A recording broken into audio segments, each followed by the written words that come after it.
श्री सीतारामचंद्रभ्यां नमः। श्रीमद् वाल्मीकि रामायण प्रथम खंड बालकांड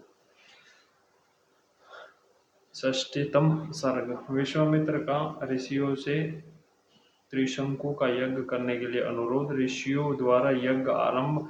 त्रिशंकु का शरीर स्वर्गगमन। इंद्र द्वारा स्वर्ग से उनके गिराए जाने पर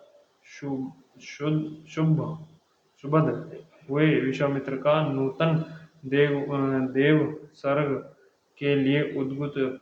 फिर देवताओं के अनुरोध से उनका इस कार्य से विरत होना।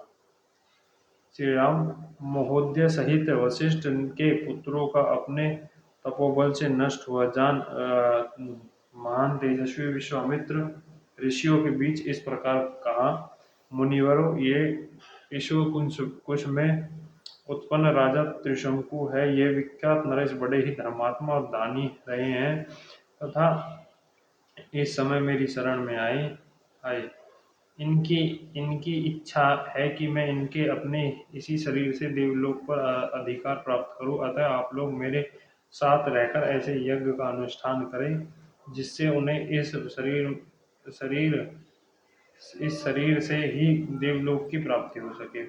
विश्वामित्र की यह बात सुनकर धर्म को जानने वाले सभी ऋषि सहसा एकत्रित हो आपस में धर्मयुक्त परास्पर किए। ब्राह्मणों कुशिकों के पुत्र मित्र मुनि बड़े क्रोधित हैं। ये जो बात कह रहे हैं उनका ठीक तरह से पालन करना चाहिए, इसमें संशय नहीं है। ये भगवान विश्वामित्र अग्नि के समान तेजस्वी है। यदि इनकी बात नहीं मानी गई तो ये रोष पूर्वक शाप दे देंगे। इसलिए ऐसा यज्ञ आरंभ करना चाहिए जिससे विश्वामित्र के तेज से ईश्वर को नंदन त्रिशंकु शरीर सर्वलोक जा सके। इस तरह विचार करके उन्होंने सर्वसम्मानित से वह निश्चय किया कि यज्ञ आरंभ किया जाए। ऐसा निश्चय करके महर्षियों ने उस समय अलग अलग कार्य आरंभ किए। महान तेजस्वी विश्वामित्र स्वयं ही उस यज्ञ में यजक अर्धवयु फिर क्रमश अनेक महत्वता ब्राह्मण ऋतुत्व हुए जिन्होंने कश्यप शास्त्र के अनुसार विधि एवं मंत्रोच्चारण पूर्वक सारे कार्य संपन्न किए। तदनंतर बहुत समय तक यत्न पूर्वक मंत्र पाठ करके महान तपस्वी विश्वामित्र ने अपना अपना भाग ग्रहण करने के लिए संपूर्ण देवताओं का आह्वान किया, परंतु उस समय वहां भाग लेने के लिए सब देवता नहीं आए।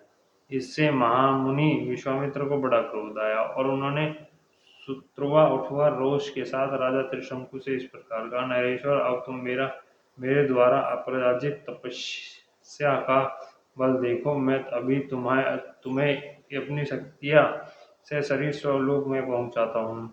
राजन, जब आज तुम अपने इस शरीर के साथ ही दुर्लभ स्वलोक को जाओगे। नरेश्वर, यदि मैंने तपस्या का कुछ भी फल प्राप्त किया है तो उसके प्रभाव से तुम शरीर स्वलोक जाओगे।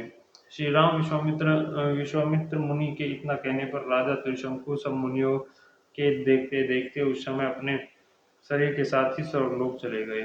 त्रिशंकु को स्वर्गलोक में पहुंचा देख समस्त देवलोकों के साथ पाषाण इंद्र ने उनसे इस प्रकार कहा। मूर्ख त्रिशंकु, तू फिर यहाँ से लौट जा। तेरे लिए स्वर्ग में स्थान नहीं है, तो गुरु के शाप से नष्ट हो चुका है।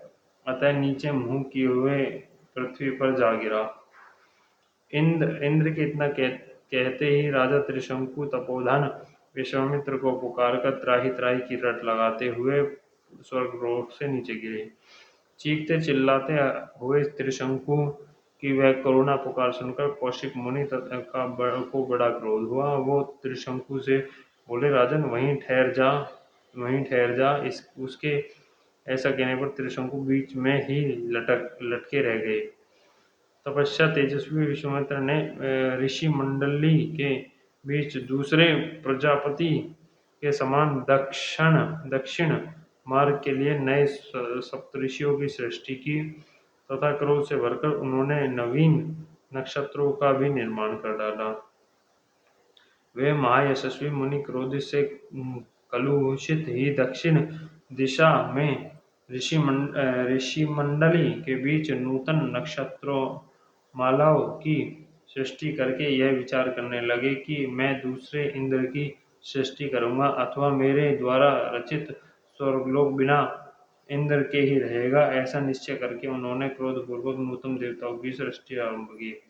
इससे समस्त देवता, असुर और ऋषि समुदाय सब बहुत घबराए और वहां आकर महात्मा विश्वामित्र से विनय विनय पूर्वक बोले, महाभाग्य राजा त्रिशंकु गुरु के शाप से आना अपना पुण्य नष्ट करके चंडाल हो गए हैं। अतः तपोधन ये शरीर स्वर्ग में जाने के लिए कदापि अधिकारी नहीं है। उन देवताओं की यह बात सुनकर मुनिवर कौशिक ने संपूर्ण देवताओं से परमो प्रस्ता वचन कहा, देवन आपका कल्याण हो। मैं राजा त्रिशंकु को सधे स्वर्ग भेजने की प्रतिज्ञा कर ली है, अतः उसे मैं झूठी नहीं कर सकता। इन महाराज त्रिशंकु को सदा स्वर्गलोकों का सुख प्राप्त होता रहे। मैं जिन नक्षत्रों का निर्माण किया है वे सब सदा मौजूद रहे। जब तक संसार रहे तब तक ये सभी वस्तुएं जिनकी मेरी द्वारा सृष्टि हुई है सदा बनी रहे। देवताओं, आप सब लोग इन बातों का अनुमोदन करें। उनके ऐसा कहने पर सब देवता मुनीश्वर विश्वामित्र से बोले, महर्षि ऐसा ही हो, ये सभी वस्तुएं बनी रहें और आपका कल्याण हो। मुनिश्रेष्ठ, आपके रचे हुए अनेक नक्षत्र आकाश में वैष्णव पथ से बाहर प्रकाशित होंगे और कहीं ज्योतिर्मय नक्षत्रों के बीच में सिर नीचे किए त्रिशंकु भी प्रकाशमान रहेंगे।